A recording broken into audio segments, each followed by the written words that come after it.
অভিনেত্রীর গাড়িতে হামলা ভাঙচুর গ্রেপ্তার হয়েছে আবার ধর্ষণ তো থামেনি।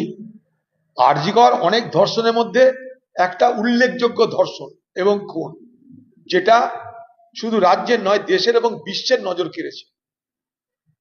একটা সময় বিশ্বের নজর কাটতে পেরেছিলাম আমরা আমাদের দেশের জ্ঞানী গুণী ব্যক্তিদের প্রতিভার দ্বারা, তাদের বিজ্ঞতার দ্বারা, তাদের জ্ঞানের দ্বারা।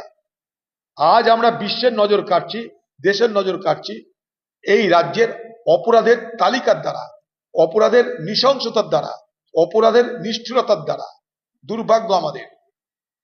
তাই আজ এই সমস্ত ঘটনার আমরা সাক্ষী হচ্ছি। আমাদের জেলায় নওদায়, এর আগে আমি বলেছি, এক মহিলা ধর্ষিতা হয়েছে সেখানকার তৃণমূলের নেতার দ্বারা। বোলপুর এক মহিলা ধর্ষিতা হয়েছে হাত পা বেঁধে তৃণমূলের নেতার দ্বারা।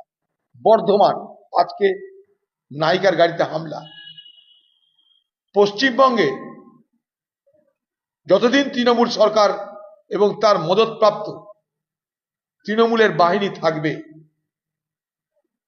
ততদিন এই ধরনের অত্যাচার, সন্ত্রাস, নারী ধর্ষণ, নারী খুনের ঘটনা ঘটতে থাকবে।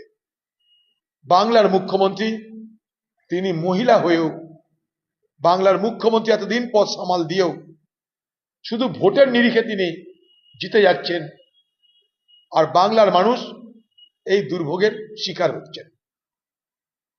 আন্দোলন থামাতে